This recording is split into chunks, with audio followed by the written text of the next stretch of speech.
Abubakar Nyaradu ale mouvement kai josi o manyemado aboraka dado kai kunganko kuna funyo la obe fera wulika jo mi sabati wulika jo kunye munye ayada dola famel ko nyuma ambo nyini bela jilen fe janyo masa isa kabasi dibi ale pumasola soro sisa ombe do décryptage konnala ina fo bakuru bawla anya fo nyana tuamna ka fo ni do ko konnala femi imam mamudi ko ye ale kunganko kuma o segina kana mo da kono tuguni olaka ko kera chugodi isa kaba ale benya folikai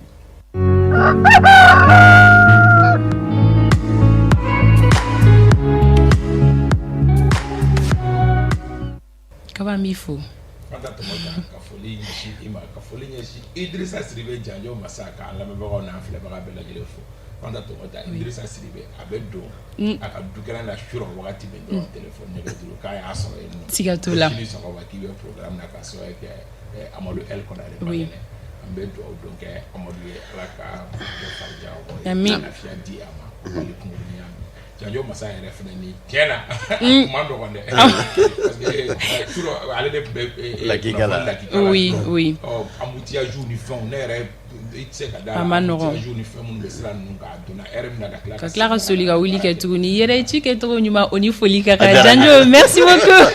kaba amedo anga babu konnala amba feka don femi mamudi ko ale kunganko kuna foni ya kunjume ne la kuna fonu la serani to yala sabula mamudi ko kanumba wa kerefe moko do bora ka kuna foni la se ka ira ka fo ko fem ko ni imam mamudi ko ka be na boko ka puma ko annonce bado be na ke amba feka don kunjume ne la kuna fonu dirani choko ina bon ibado ya fo chugo mi kabi karido akuma dan na bololo sanfe ka fo ko imam mamudi ko be na kuma bele bado fo walma ko imam mamudi ko be na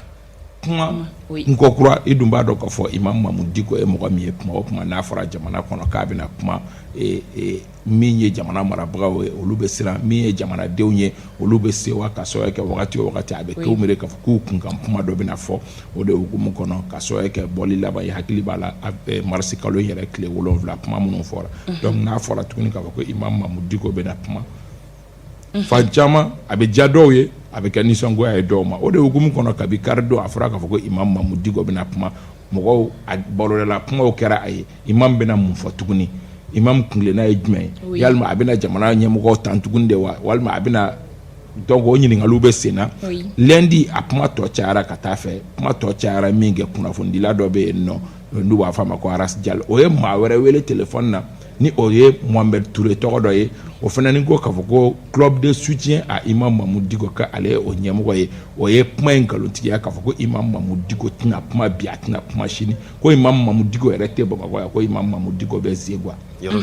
yoroso donc o kera sosoli imam Mamoudi go masurna mugo were damani nyogonche kako foni do willa uni nyogonche do no dunga naga mugo oluba je ka foko kuna foni do be nga olu ka kuna foni chugo ya yala madoni olu na bo imam Mamoudi go be na kumala ka ke kuna foni kologiri do be imam Mamoudi go kunga adam nena akume ka foko imam Mamoudi go be na kuma nga una na kuna foni yala mako kuna foni kologiri do be imam Mamoudi go togola okay o y'a sɔrɔ fangelen dɔ in olu y'a fɔ k'a fɔ ko kunnafoni foyi tɛ imam tɔgɔ la wa imam tɛna kuma o la tarata sɔgɔmada fɛ dunga yɛrɛ ni imam masuruna mɔgɔ damadɔ n'u ye kunnafonidilaw bisimila ka kunnafoni ba fila de di kunnafoni fɔlɔ ye min ye o ye k'a fɔ ko jɛkulu dɔ bɛ yen n'a tɔgɔ ye ko organisation mondiale des droits de l'homme k'olu ye jɔnjɔn di imam Mamoudi ko ma ko o jɔnjɔn o dili yɛrɛ bɛna kɛ kunbɛ belebeleba ye kunbɛ min n'o kan ka kɛ ni marisi kalo in tile 30 ko a jɔnjɔn ɲɛminɛbaga ye colonel Maliki Jawo ye kunnafoni filanan ko imam Mamoudi ko ye lakɔkɔli yɔrɔ dɔ dayɛlɛn centre de formation dɔ dayɛlɛn ko o fana kurunbo karili bɛ kɛ avril kalo tile fɔlɔ ko o bɛ o fana ɲɛminɛbaga ye premier ministre Mokhtar Wani ni kunnafoni kologirin fila dunga ni a masurunamɔgɔ imam masurunamɔgɔ tɔ olu y'o kunnafoni di dɔn ninnu kɔni ma fɛn fɔ ɲininkali bɛ yɔrɔ min gɛlɛya bɛ yɔrɔ jumɛn imam Mamoudi ko masurunamɔgɔw yɔrɔ ka sɔrɔ kɛ Fanta Tomota ni nin suguyaw kɛra kɛrɛnkɛrɛnnenya hakilila jiginna an ma dunga nomera k'a bila ka taa primature la a ka taa kɛ chargé de mission ye yen nɔ yalima minnu tora a nɔfɛ yen nɔ olu bɛ k'u positionner de n'a olu tɛ ka ɲɔgɔn faamu ɲininkali bɛ yen nɔ walima kunnafoni min fɔra o dira Dunga ni a masurunamɔgɔw kelen de ma ka masurunamɔgɔw tɔw tɛ yen wa Dunga ye jɔn imam minnu t'a dɔn Dunga ye imam Mamu Diko masurunamɔgɔba ye nka porte parole kun tɛ nka chargé de communication kun don fo a y'a yɛrɛ sɔrɔ CEMACI kɔnɔ o hukumu kelen kɔnɔ a tun ye CEMACI chargé de communication ye nka a démissionné ka bɔ CEMACI kɔnɔ a y'a jɛya o wagati k'a fɔ ko ale bɛna a consacrer imam Mamu Diko ka ci ma k'a bɛna a ka ciw bɛn imam Mamu Diko ka ciw ma nka imam Mamu Diko ka ci kɔnɔ a nana wele primature la k'a kɛ chargé de mission ye yen nɔ nka halisa n hakili la a bɛ imam Mamu Diko ka ci kɔnɔ hali a ka primature la tɛ ka n hakili la o fana ye imam Mamu Diko ka ci ye. Ok, an y'o yɔrɔ faamuya. Janjo. Bon, hakila ɲininkali ba tɛ ne fɛ mais juste constat de don n'i y'a jateminɛ kaba CEMACI tun ye a kɛrɛfɛkuluba ye min ni gɛlɛya y'o lasɔrɔ an bɛ se k'a fɔ o ye kelen filanan fana ye min ye ninnu fana sisan a kɛra club de soutien ye peut-être olu ka kibaruya di cogo n'i y'a fɔ cogo min na min ye Dunga olu fana ka kibaruya di cogo est-ce que kuma ma se peut-être bɛnkɛ yɛrɛ k'a lajɛ ka wele ka kulu dɔ parce que an ka fo fɔ a ɲɛ ma waati min na Issa Kaw Jim peut-être ale kɔni tun ye kɔrɔfɔlasela ye je pense que kɔrɔfɔw tun bɛ sɛnsɛn ka di entre parenthèses mais nin na sisan n'u ɲɔgɔn sama ninnu a bɛ kɛ sababu ye ka gɛlɛya lase imam yɛrɛ ma est-ce que kuma ma se peut-être u yɛrɛ dama ka wele u ka kuma parce que nin fana CEMACI kuma ma mɛn a la. I y'a fɔ cogo min imam kun kan kuma a ma nɔgɔn ten kosɛbɛ mais gɛlɛya ye min ye hali Issa Kaw Jim bɛ kuma min peut-être que Issa Kaw Jim kunkolo kun ka gɛlɛn dɔɔni a bɛ décision dɔw ta yɛrɛ a bɛ fɛn dɔw fɔ kuma dɔ la hali o yɛrɛ mɔgɔw tun b'u ɲimi dɔɔni ka bɛn ni Issa Kaw Jim il me semble que laisser aller ni fitinin bɛ imam Mamu Diko masurunamɔgɔw fan fɛ laisser aller fitinin bɛ yen nɔ mɔgɔw bɛ to u yɛrɛ ma min ka d'u ye u b'olu kɛ o cogoya la ten tɔ peut-être que i bɛ taa sɔrɔ kunnafoni dɔ bɛ di dɔ ma mais ni e tɛ a kalama i b'o tigi wele k'a ɲininka ne tulo bɛ aw la ko imam bɛna kuma a ko bɛ cogo di mais n'i m'o kɛ fo e fana taara bɔlɔlɔ sira wɛrɛ ta k'a fɔ k'a fɔ ko ninnu bɛ ka min fɔ ko o ye nkalon ye n hakili la imam kan k'o yɔrɔ nin latilen parce que bi in na maa tɛ i n'a i b'a fɔ n'i ye comparaison tɛ n'i ye i y'a ban ni Ayidara ta ka jateminɛ sincèrement Ayidara ka communication ka ɲi kojugu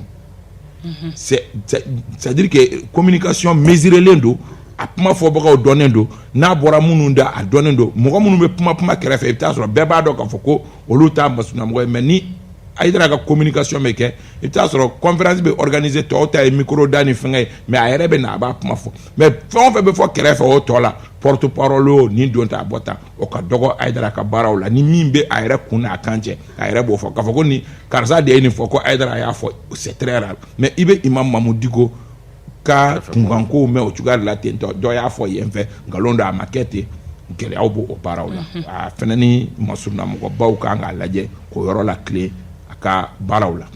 Ok, kaban an y'o faamuya i y'a yira k'a fɔ fɛn min ye ni jɔnjɔn min dilen filɛ imam ma ko a jɔnjɔn remise bɛna kɛ CNT ma ɲɛma fɛ colonel Maliki Diaw fɛn min ye imam ka centre de formation fɛnɛ ye o kolomo karilenw ɲɛmaya bɛna minɛ premier ministre Mokhtar Wane fɛ o yɔrɔ la an bɛ se k'a fɔ ko yalima imam diminen tɛ tuguni fanga furancɛ fanga maa ɲɛmaw kɔrɔ wa. i ka nin ɲininkali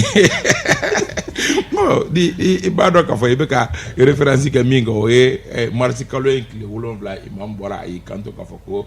un président distant un premier ministre froid un vice-président je ne sais quoi hakili la mɔgɔw y'a fɔ k'a fɔ ko bibi na ka ani fangacɛ furancɛ fanga ɲɛmaw tɛ nka entre temps les 7 ni bi ni ɲɔgɔn cɛ mun kɛra sigikafɔw kɛra wa bɛnw kɛra wa janjo masa bɛ se ale bɛnkɛ don ale bɛ se ale b'a ɲɛ dɔn jɔn ni jɔn taara Badilabugu les 7 ni bi ni ɲɔgɔn cɛ jɔn taara Kuluba mun fɔra Kuluba olu ye ɲininkaliw ye minnu b'a jɛya k'a fɔ n hakili la imam diminen tɛ transition kɔrɔ bilen ka sɔrɔ kɛ n'i ye ka mɔgɔw wele i ka ɲagali ko kɛnɛ kan mɔgɔ b'i ɲiw de wele i ka ɲagali ko kɛnɛ kan ko fila minnu fɔra jɔnjɔn di min fɔra o ye ɲagali ye centre de formation dayɛlɛ min fɔra o ye ɲagali ye n'i ye ka maaw ma wele o kɛnɛ kan o kɔrɔ ye k'a fɔ k'i diminen t'o tigi kɔrɔ n hakili la i ye ɲininkali min kɛ n'o y'a sɔrɔ kɛlɛ banna a n'a sɔrɔ kɛlɛ banna. o ye kunnafoniya duman ye kaba kumakuncɛ kuma an ka sɔrɔ ka sɔgɔmada in na jɛmukan la. kumakuncɛ kuma polémique fitinin dɔrɔn de bɛ trophée ko in na jumɛn ka sɔrɔ kɛ jɛkulu min fɔra k'o ye trophée di mɔgɔw y'a ɲini bɔlɔlɔ sanfɛ mɔgɔw y'a ɲini fan bɛɛ ne yɛrɛ kɔni y'a ɲini ne ma ye a fɔra ko organisation mondiale des droits de l'homme ko o de bɛna jɔnjɔn di jɔnjɔn di don an bɛɛ impatience bɛ ɲini ka na an sɔrɔ ka sɔrɔ k'an bɛ fɛ k'a dɔn organisation ye jumɛn u y'a di ni dalu jumɛn mɔgɔ parce que o sɔsɔli analysekɛla caman bɛ yen minnu bɛ k'u yɛrɛ sɔsɔ bi n'i ye organisation droit de l'homme ta ka jateminɛ diɲɛ banku ka droit de l'homme ye jumɛn ye ka cɛ ni cɛw ka ko yamaruya droit de l'homme ye jumɛn ye diɲɛ ta de ko don droit de l'homme ye jumɛn ye ka musow ni cɛw damakɛɲɛ droit de l'homme ye jumɛn ye ka sɔn bɛɛ ka damakɛɲɛ denw tɛ bugɔ nin tɛ kɛ o de ye droit de l'homme ye o droit de l'homme sur le plan international o international droit de l'homme mɔgɔ olu de ye jɔnjɔn di Mamadou Dicko ma k'a bɛ o droit de l'homme lakana wa ɲininkali bɛ yen nɔ n'o de dira o critère minnu ni o y'o yamaruya di mɔgɔw bɛ k'u yɛrɛ ɲininka o la nka droit de l'homme nasuguya jumɛn don tiɲɛ na jɔnjɔn in didon ni kuma dɔw fɔra o bɛna kɛ sababu ye faamuyaliba ka sɔrɔ ninnu ye nin di Imam Mamadou Dicko ma ni critère minnu sinon an bɛ don min na i komi bi fluba bɛ a ko kunna organisation yɛrɛ ye jumɛn ye fɔlɔ mɔgɔw tɛ k'a dɔn nka ni mɔgɔ min da teliyara o tigi de bɛ fili i b'i sigi k'a lajɛ n'a labanna cogo min i bɛ sɔrɔ ka kunnafoni di. Ok, faamuyali ko ɲuman ɲininen don bɛɛ lajɛlen fɛ nin bɛ sɔgɔmaden na jɛmukan datugu kaba folikan laban. Folikan laban an bɛ a dangase ɲɛsin an ka petit ni Lamusa Sadogo an ka petit ni Lamusa Sadogo a y'a ye k'a fɔ yɔrɔ a fɛnɛ ni furumuso Tata Kane a ye an sɔn denkɛnin na an bɛ a fɔ n ko Ala ka den balo k'a la k'an jɛ k'a buga dɔgɔ ye petit ni sisan de a kɛra anw gara anw ɲɔgɔnna ye k'a hakilila jiginna Amadu Jara fɛnɛ ni Aminata Baco Kone karidon olu fɛnɛ ni bɛ t'u bolo da mana la a bɛ kɛ nisɔndiyaba ye renouveau la u fila bɛɛ ye renouveau baarakɛlaw ye olu fɛnɛ kan ka t'u bolo da an ka cɛkɔrɔba fɛnɛ denmuso Aliwali a denmuso Fatumata Aliwali o fɛnɛ ni i bɛ karidon kɔnɔ ka ca dɛ duuru bɛ ne kelen bolo duuru bɛ ne kelen bolo n kan ka n sen jɔ a bɛɛ la ne dun b'a dɔn duuru bɛ mɔgɔ da kɛ n bolo Bamakɔ yan n laban bɛ bɔ moto la karidon n'i y'a kɛ mobili la 10 minutes an bɛ dugawu kɛ yɔrɔ bon appétit kɔni olu ta tugutugula ɲɔgɔn nɔfɛ an bɛ dugawu fana kɛ renouveau matin fana o fana ka tugu ɲɔgɔn a bɛ na hakili Fanta an bɛ fɔ ani an bɛ kaba fana fɔ hakili an b'an sinsin min kan dɔrɔn peut-être Imam Mamadou Dicko kunkanko kibaruya an y'a fɔ cogo min na il faut que kumaw ka fɔ a ɲɛma il est vraiment grand temps que u ka structurer ka kunnafoniya ni kibaruyaw di cogo k'a kɛ fɛn labɛnnenw ye je pense que a bɛ bɛɛ lajɛlen lafiya wa a bɛ bɛɛ lajɛlen fana ka to i ka wasa kɔnɔna na an bɛ foli di Idrissa Jawara ma Abidjan ambassade la a b'an lajɛ kosɛbɛ ani Fuseni Watara a bɛ CNT la ani Danse Mariko Dɛnkɔrɔ Kado a fana bɛ i ka dɔn CNT la an b'a fɔ ani Umar Ji Dunbiya fɔ y'a fɔ Buguni. An bɛ kanubaga kelen kelenna bɛɛ lajɛlen fo an bɛ taga Kita fɛn min ye an ka cɛkɔrɔba ye an b'a ka foli kɛ Karim Sise ale ye école karamɔgɔ ye a bɛ sɛngɛlafiɲɛbɔ la ni sanga kɔnɔna la n'a bɛ fɔ ale ma ko Pythagore a n'an yɛrɛ ka musokɔrɔba Umu Jara an bɛ ninnu bɛɛ lajɛlen fo u denkɛ Janko Sise ale tɔgɔ la ale yɛrɛ ye école karamɔgɔ ye a bɛ Sebekɔrɔ a n'a furumuso an bɛ sɔgɔmada fɛ foli d'u ma ka Kita ka bɛɛ lajɛlen fo MC Dara ale bɛ Kita radio Kunandiya FM na an bɛ a fo ni sanga kɔnɔna la an bɛ taga Tombouctou Laji Cero an bɛ sɔgɔmada fɛ foli di ale ma Ousmane Sagara ale bɛ défense la ne den do ko ani sɔgɔma ni wagati na Ousmane dingo ko n den do dɛ a m'o fɔ ne ye dɛ Sagara an den do dɛ